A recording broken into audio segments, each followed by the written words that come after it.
Hello students, मैं हूं विकास और मैं आप सभी का नॉलेज बीम यूट्यूब चैनल के एक नए वीडियो में पुनः स्वागत करता हूं। स्टूडेंट्स, आज की इस वीडियो से मैं वन वर्ड सब्स्टिट्यूशन अर्थात शब्द समूहों के लिए एक शब्द इस टॉपिक को स्टार्ट कर रहा हूं, जो कि बोर्ड एग्जाम की दृष्टि से काफ़ी इंपॉर्टेंट है। जैसा कि आप सब लोग जानते हैं कि जो आपका बोर्ड एग्जाम 2021 में इंग्लिश का क्वेश्चन पेपर होगा, उसमें वन वर्ड सब्स्टिट्यूशन से संबंधित आपसे 3 नंबर का क्वेश्चन पूछा जाएगा और उसमें आपको पहला, दूसरा, तीसरा करके इस तरह से 3 वन वर्ड सब्स्टिट्यूशन के क्वेश्चन दिए जाएंगे, जिनके लिए आपको एक शब्द लिखना है और इसके लिए आपको 3 नंबर मिलेगा। सबसे बड़ी बात है कि इसमें से एक भी आपको क्वेश्चन छोड़ना नहीं है, इसलिए टॉपिक काफ़ी इंपॉर्टेंट हो जाता है। तो मैं इस वन वर्ड सब्स्टिट्यूशन टॉपिक पर आपको पार्ट 1, पार्ट 2 और पार्ट 3 करके इस तरह से 3 सेपरेट वीडियो प्रोवाइड करूंगा, ताकि आप आसानी से इस टॉपिक को तैयार कर सकें और बोर्ड एग्जाम में आसानी से इस टॉपिक से 3 नंबर गेट कर सकें। तो चलिए बगैर समय वेस्ट किए वीडियो स्टार्ट करते हैं और जो भी इंपॉर्टेंट वन वर्ड सब्स्टिट्यूशन है उन्हें देख लेते हैं और सीख लेते हैं।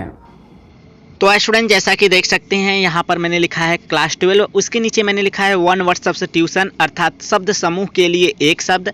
यह इस टॉपिक का पार्ट 1 है। इसके बाद मैं पार्ट 2 और पार्ट 3 भी आपके लिए लेकर आऊँगा, ताकि आप इस टॉपिक को अच्छे से तैयार कर सकें, क्योंकि आपको बोर्ड एग्जाम के इंग्लिश के क्वेश्चन पेपर में इस टॉपिक से 3 नंबर का क्वेश्चन देखने को मिलता है। इस वजह से यह टॉपिक काफ़ी इंपॉर्टेंट है, आप इसे अच्छे से तैयार कर लीजिएगा।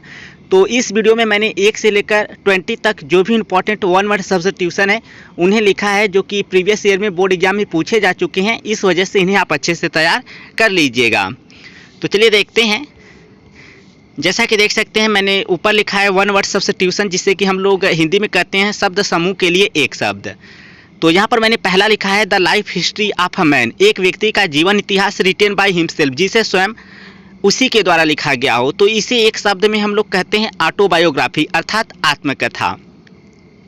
इसके बाद अगला है the life history of a man, एक व्यक्ति का जीवन इतिहास रिटेन बाय समवन एल्स, अन्य किसी दूसरे के द्वारा लिखा गया, यानी किसी व्यक्ति का जीवन इतिहास जिसे किसी दूसरे के द्वारा लिखा गया हो।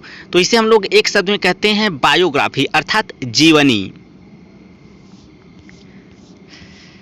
इसके बाद मैंने अगला लिखा है अ पर्सन, एक व्यक्ति हु बिलीव्स, जो विश्वास करता है, दैट कि देयर इज नो गॉड, कि ईश्वर नहीं है, यानी एक ऐसा व्यक्ति जो मानता है कि ईश्वर नहीं है। तो इसे हम लोग एक शब्द में कहते हैं एथिस्ट अर्थात नास्तिक। अगला है अ पर्सन, एक व्यक्ति हु बिलीव्स, जो मानता है या विश्वास करता है, दैट कि देयर इज गॉड, कि ईश्वर है, यानी एक ऐसा व्यक्ति जो मानता है कि ईश्वर है। तो इसे हम लोग एक शब्द में कहते हैं थीस्ट अर्थात आस्तिक।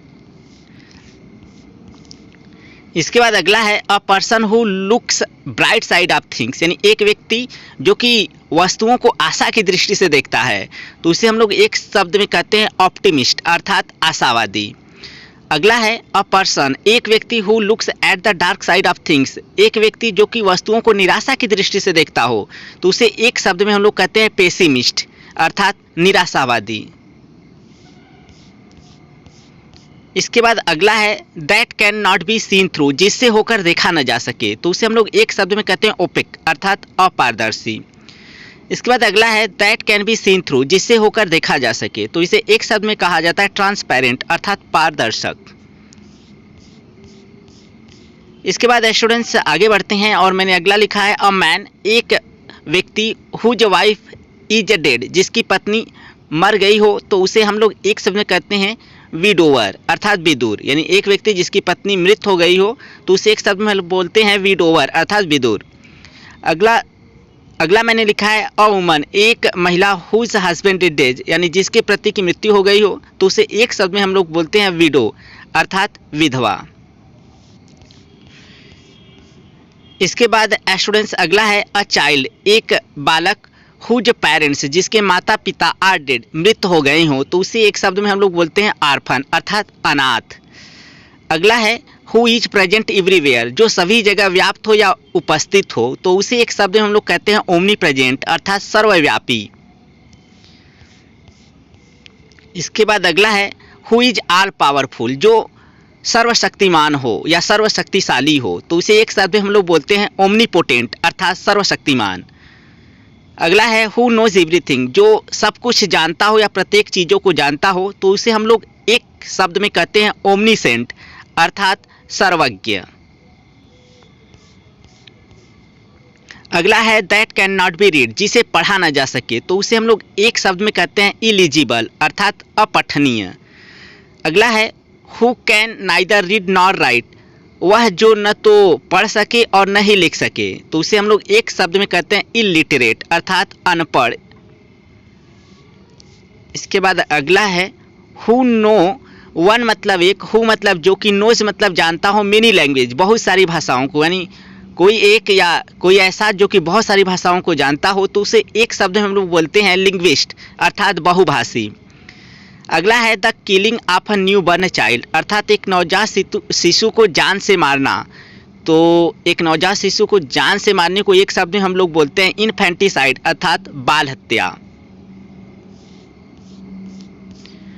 अगला है फिट टू बी चूजेन, यानी चुने जाने के योग्य, तो उसे हम लोग एक शब्द में बोलते हैं एलिजिबल अर्थात योग्य। अगला है that is fit to be eaten, यानी ऐसा जो कि खाने योग्य हो, तो उसे हम लोग एक शब्द में बोलते हैं एडिबल अर्थात खाने योग्य। तो स्टूडेंट्स ये थे 1 से लेकर 20 तक जो भी इंपॉर्टेंट वन वर्ड सब्स्टिट्यूशन थे, और ये बोर्ड एग्जाम में काफ़ी बार पूछे जा चुके हैं, इस वजह से इन्हें अच्छे से तैयार कर लीजिएगा। यहाँ पर जाते जाते मैंने आपके लिए भी एक वन वर्ड सब्स्टिट्यूशन लिखा है, और अपना आंसर जो है आप कमेंट के माध्यम से सेंड कीजिएगा। तो आपके लिए क्वेश्चन है, अ पर्सन, एक व्यक्ति रिसाइडिंग इन अ कंट्री, जो कि एक देश में रह रहा हो, ऑफ विच, जिसका कि he is not a citizen, जिसका कि वह एक नागरिक नहीं है, तो इसका आंसर क्या है? एक शब्द में इसका आंसर क्या होगा, वन वर्ड सब्स्टिट्यूशन इसका क्या होगा, आपको बताना है और अपने आंसर को कमेंट के माध्यम से सेंड करना है। और बोर्ड एग्जाम के लिए अच्छी तरह इंग्लिश की तैयारी करना चाहते हैं तो आप हमारे एप्लीकेशन नॉलेज बीम को प्ले स्टोर से जरूर इंस्टॉल कर ले। तो इस वीडियो में फिलहाल इतना ही, मिलते हैं नेक्स्ट वीडियो में। Thank you. तो स्टूडेंट्स ये थे कुछ important one word substitution. I hope आप इन्हें अच्छे से लर्न कर लिए होंगे और अच्छे से तैयार कर लेंगे, ताकि आप बोर्ड एग्जाम में अगर इनमें से कोई भी आपको वन वर्ड सब्स्टिट्यूशन देखने को मिले तो आसानी से आप आंसर लिख सकें। तो इस वीडियो में फिलहाल इतना ही, मिलते हैं नेक्स्ट वीडियो में। तब तक के लिए thank you so much for watching this video.